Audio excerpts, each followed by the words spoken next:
बुलंदशहर के चीनी मिट्टी के बर्तन पूरे देश भर में पहुंचते हैं, लेकिन चीनी मिट्टी के बर्तन तैयार किस तरीके से होते हैं, जो कारीगर इन्हें तैयार करते हैं उनके हाथ में क्या जादू है, ये हमने जानने की कोशिश की।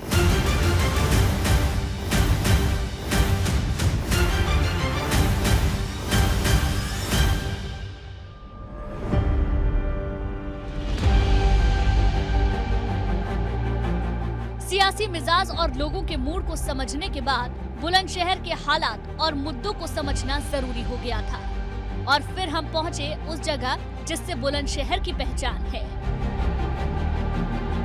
चीनी मिट्टी के बर्तन जहां पर बनते हैं, आप ये देखेंगे ना सिर्फ ये कप बल्कि अलग अलग तरीके के पॉट यहां पर तैयार किए जाते हैं। इसके साथ ही यहां पर अलग अलग तरीके की क्रॉकरी तैयार होती है।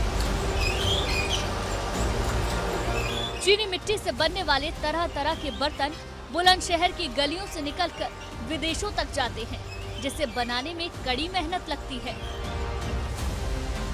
चीनली जो है तुम्हारे सारी मिट्टियों को कंपोजिशन करके इसमें गिलेज बनाया जाता है। गिलेज तैयार होता है जो चीनी मिट्टी के कपों पर लगता है, उसे चमक आती है कपों पर। कितने तरीके की मिट्टी होती है? कम से कम 10-12 तरीके की मिट्टियाँ होती हैं जिनको कंपोजिशन करके इसको तैयार किया जाता है। उसके बाद में ये गिलेज बॉडी तैयार होती है जिससे कप तैयार होता है। इसी कारखाने से होते हुए रंग बिरंगे ये सिरामिक्स के बर्तन दुकानों तक पहुंचते हैं और घरों की शोभा बढ़ाते हैं। लेकिन घरों को सजाने वालों की जिंदगी कितनी खूबसूरत हुई और किसका करने जा रहे हैं विजय तिलक, ये जानना भी जरूरी हो गया था।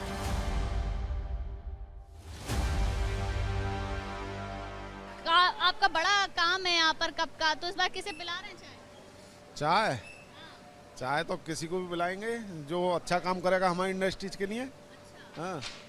कौन अच्छा काम कर रहा है? अभी तक तो जो भाजपा की सरकार थी इसे वन डिस्ट्रिक्ट वन प्रोजेक्ट में लाई थी क्रॉकरी को जिले के हिसाब से, मगर उस तरीके से फायदा पोल्ट्री उद्योग को नहीं हुआ है। गैस यहाँ अदानी की है, बहुत महंगी है। और जगह जैसे फिरोजाबाद है वहाँ छूट मिलती है, सब्सिडी में मिलती है। सिकंदराबाद है, गेल की गैस है, वहाँ यहाँ से 24 रुपये 26 रुपये सस्ती है।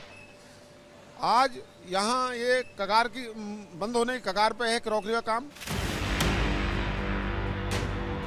चीनी मिट्टी के बने बर्तनों वाली दुनिया से हम बाहर निकले तो पहुंचे उन गलियों में जहां हाथों की कारीगरी होती है और अपनी कला से कपड़े पर बनाते हैं खूबसूरत तस्वीर।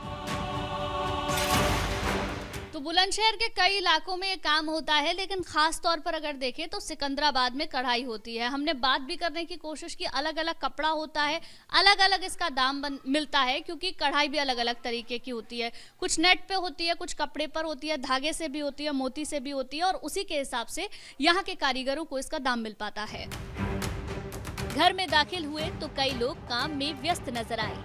सुई धागे के जरिए कपड़े पर उकेरी जा रही थी अलग अलग डिजाइन। इसके टाइम के हिसाब से सैलरी वगैरह होती है हर एक इंसान की। हम लोग 2 कारीगरी पे काम करते हैं और जो मतलब कि जो हमारे बॉस होते हैं, आई मीन जो सेठ होते हैं हमारे, उनके ऊपर हम नीचे काम करते हैं उनके, तो सब कुछ कंप्लीट वही करते हैं। अच्छा, एक बार थोड़ा हमें करके बताएंगे कि कैसे करते हैं? ये क्या है, इसको क्या बोलते हैं? इसको सुई बोलते हैं, जैसे कि यहाँ पे सुई बोलते हैं, कहीं और कुछ और भी बोलते हैं। हर तरह की लैंग्वेज चेंजिंग होती है ना। हाँ। तो हम तो सुई बोलते हैं। तो रोजगार ठीक चल रहा है, कामकाज ठीक है, रोजगार मिलता है कढ़ाई से? हाँ, क्यों मिलता है, बस ठीक ठाक मिलता है अपना। कोरोना काल में कुछ मंदी आई है क्या? हाँ, बहुत ज़्यादा काम ही बंद हो गया पूरा। ये भी बुलंदशहर का एक रंग है जिसके संग चलती है बुलंदशहर की जिंदगी, और इसी जिंदगी को संवारने का ख्वाब लिए यहाँ के लोग हर चुनाव में करते हैं वोट। लेकिन देखना होगा इस बार बुलंदशहर की जनता किसका करेगी विजय तिलक। एबीपी गंगा के लिए बुलंदशहर से गुंजन दीक्षित के साथ ब्यूरो रिपोर्ट।